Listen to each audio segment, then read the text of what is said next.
The Jews of Germany in the shadow of expulsions and massacres, 14th and 15th centuries.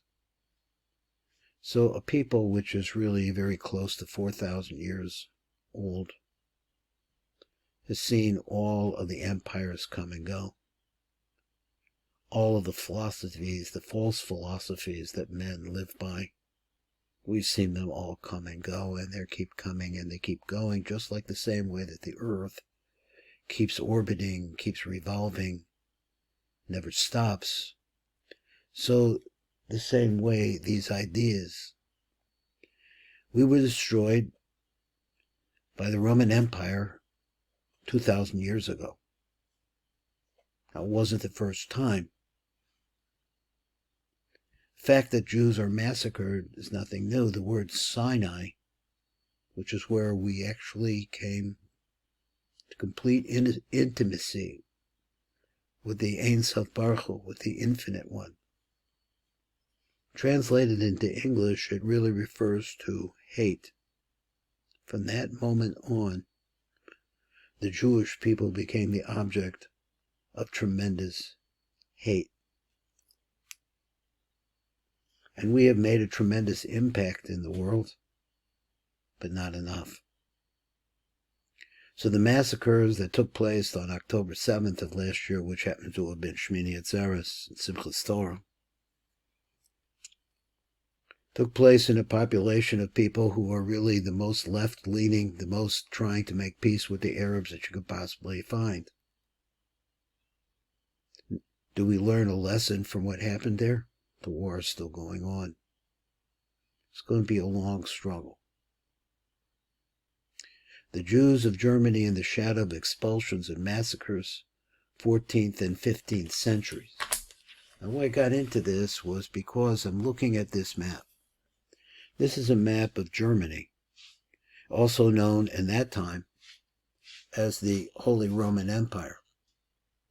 Now, we were destroyed by the Romans. The Romans hate us with a tremendous, tremendous hate.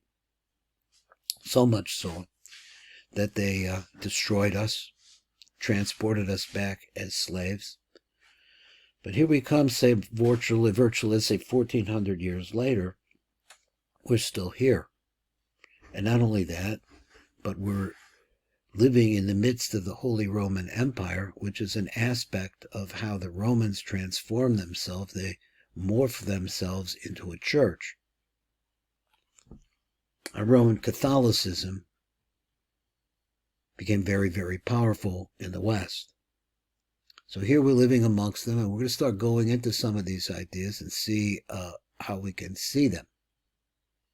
So this is Pomerania, Holy Roman Empire, a place called Bohemia, Moravia, which is very, very big in Jewish survival. Then down into Bavaria, all of this area, Saxony, all this area is the Holy Roman Empire. Let's get into the words that are being said here, and we'll try to get through this as we can.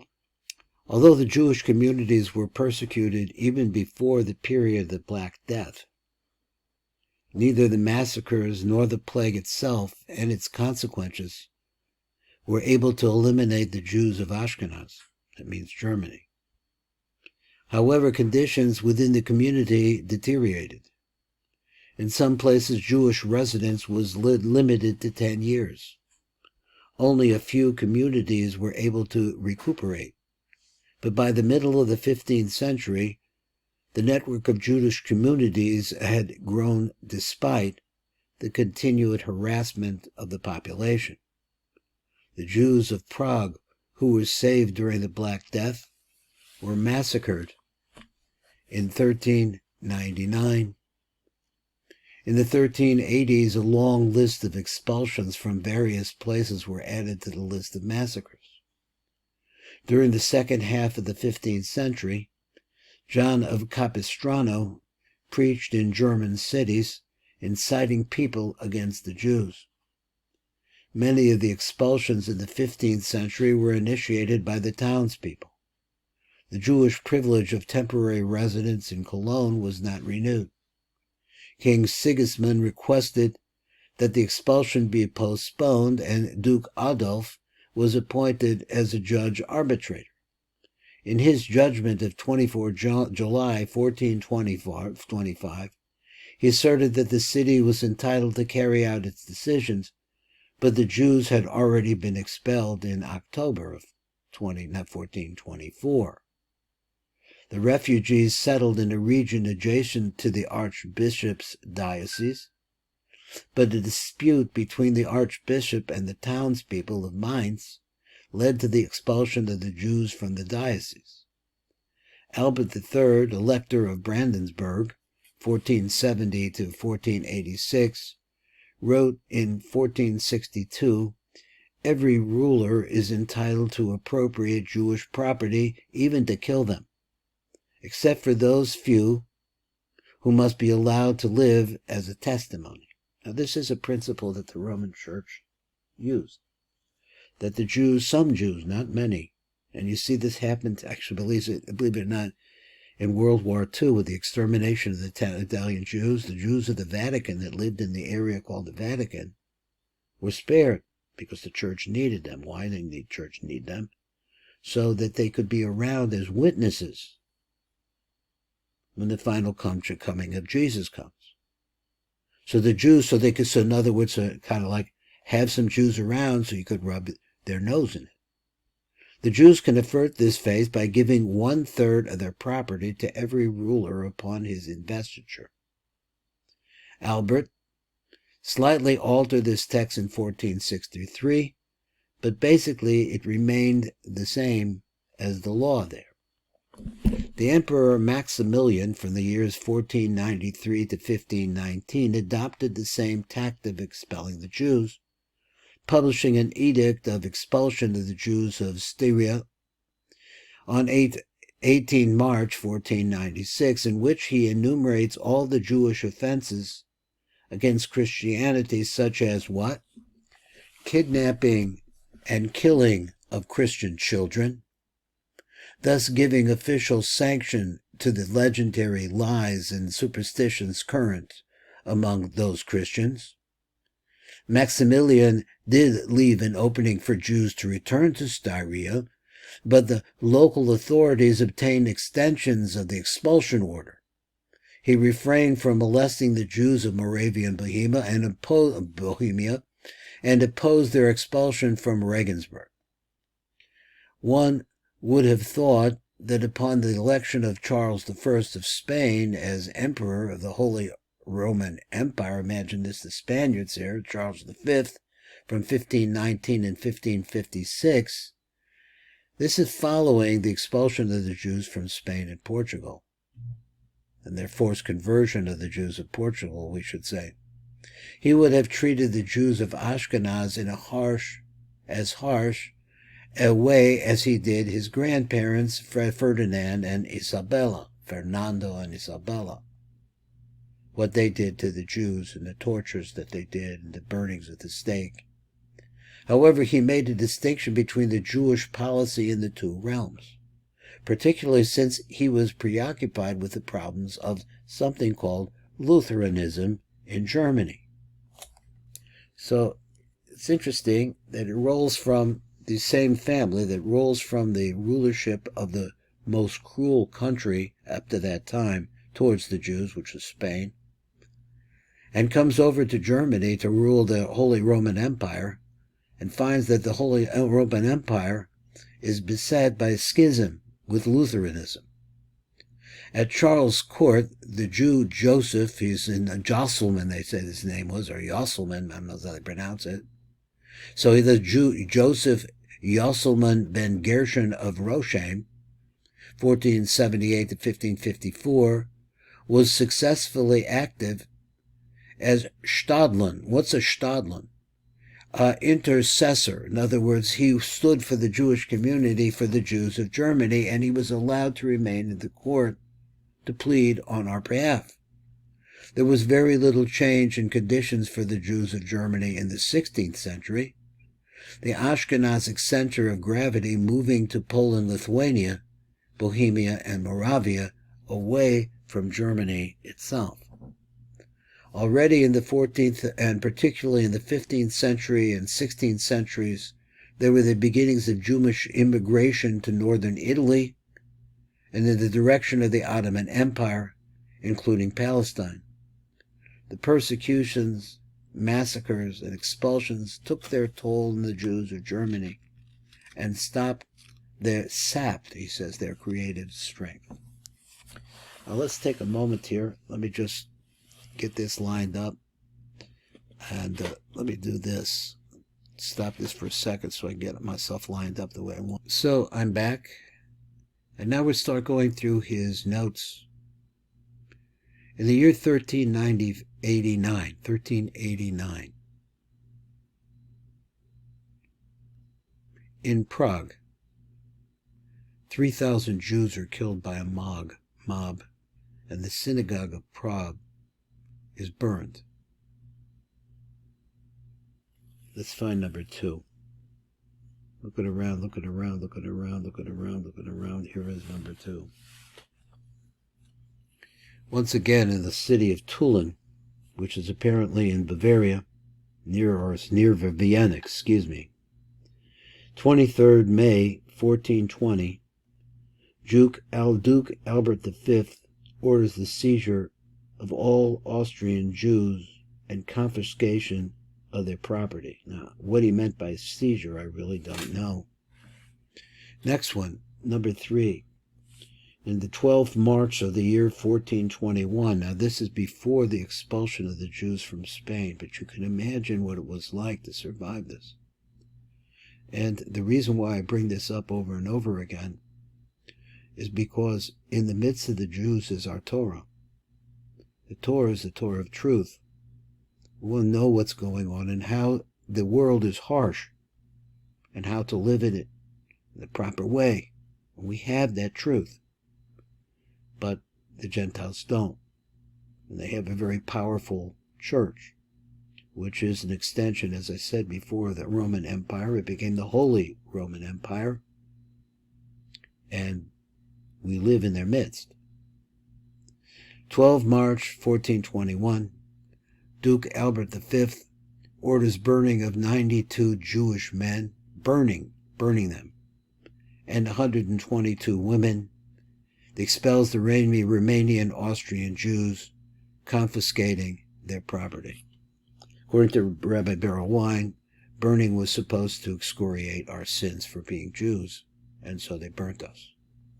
Let me see if I can find number 4, because it starts scattering around a little bit, and I'm still trying. Where's number 4? Here it is. So in 1411, between that period and 1437, the war against the Hussites, in other words, these countries, actually Germany was divided in multiple little countries. So the kings in all of these different countries didn't get along. There were border disputes and wars. The Jews found themselves trying to survive in a situation where the people surrounding them are killing each other. What happens then? So war against the Hussites leads to massacre of Jews accusing of aiding them. This is, again, this in Bohemia, in this area, which the head of Bohemia now, I understand, is Prague. Now let me see, where's number 5 is up here. So this is the year 1453. And he's pointing at 2 places which, I don't ordinarily understand, know the names. In the area of Silesia, which is a German area, in Schweidnitz, and what's the other one? Liegnitz. 1453. John of Capistrano's preaching influences host desecration libel against the Jews. Now, before I had looked up the word host desecration, and I think that the gist of it is the presence of Jews in the midst of living in the midst of an area of such tremendous sublimity of the church could cause a desecration of the host itself, of all of that tremendous spiritual, and as a result of that, accusations against the Jews, and murder of the Jews took place. He says John of Capistrano's preaching influences host desecration, that libel against the Jews. On the 14th of July, 1453, Breslau, must be in this area somewhere, Breslau, 11 Jews were burned at the stake. Schweidnitz, let me see if I can, I say it right, Schweidnitz, 17 were burned, and several in Lignitz. That was number 5. Let me see if I can find number 6 down at the bottom here, in a different area. And so he says, in the year 1475, the boy of a child, Simon, was found in a Jewish courtyard. Community leaders arrested, interrogated, and burned at the stake. All the leaders of the Jewish community were burned. Judicial proceedings halted by the Pope Sirius IV, but reopened after papal court of inquiry, justifies the libel against the Jews, and the Jews are forbidden to reside in the city. And he says this is Trient, I don't know, and Trento, maybe it's called that also. Let me find number 7. Just keep moving along, and it's just a little bit difficult for me to find them. That's just who I am. Here's number 7. It's pointing at this place called Diessenhofen. Diessenhofen. The Jewish community is ordered to pay expenses to the Church Council of Constance, 1414 to 1418, where Jan Hus was condemned. Now, this story I really don't know. Let's move on. Number 8. Here. Now, 8 is pointing over in this area into this area called Styria. He says, in 18 March 1496, Maximilian I publishes a letter desecrating all acts of Jews against Christianity, describing all acts of Jews against Christianity. Jews are busy plotting against the Christians. That's what they think. Number 9, up at the top, in an area called Pomerania. He says, Jews reside in most villages and towns. In the year 1492, which is the year of the expulsion of the Jews from Spain, the year that Columbus discovered America, in that year the Jews were expelled from Pomerania. Let me see if there's a number 10. I don't know if there is. This gives us just a little bit of a taste of what was going on in Germany at that time. Now, the question you could ask, what are the Jews doing there? I mean, how do we live amongst all these people? Well, these are countries that had a nobility, and everybody else was, let's say it's 3% of the population. It's the same way in the Arab world today. So you could understand why the Israelis are killing their leaders, because most people are uneducated. There are a few people that are, and those people are in the higher classes, and they always are, and their children will always be. And that's the way it was in Europe. It was feudal. But in the meantime, you needed people to lend money. You needed people to be bankers. You needed people to open stores and do business, trade throughout the area. The people who were serfs or the lower classes didn't do that. And the rich, the nobility, lived lives of relative luxury. So in a situation like that, you have the Jews in between the masses of the people who are beaten down and really impoverished. And this is all throughout European history of the Jews. You needed Jews because Jews had money. They had business. They brought business to your area. They brought income to your area. They were able to be taxed, and they were very, very beneficial. The only problem is that the people hated them because they saw the Jews as agents of don't belong. They have no standing in these countries, not citizens. And so therefore the masses of the people started turning, and you always had this church which philosophically hates Jews. That's my opinion. It's Baruch Fleischman, Tikkun Elevator Kolo.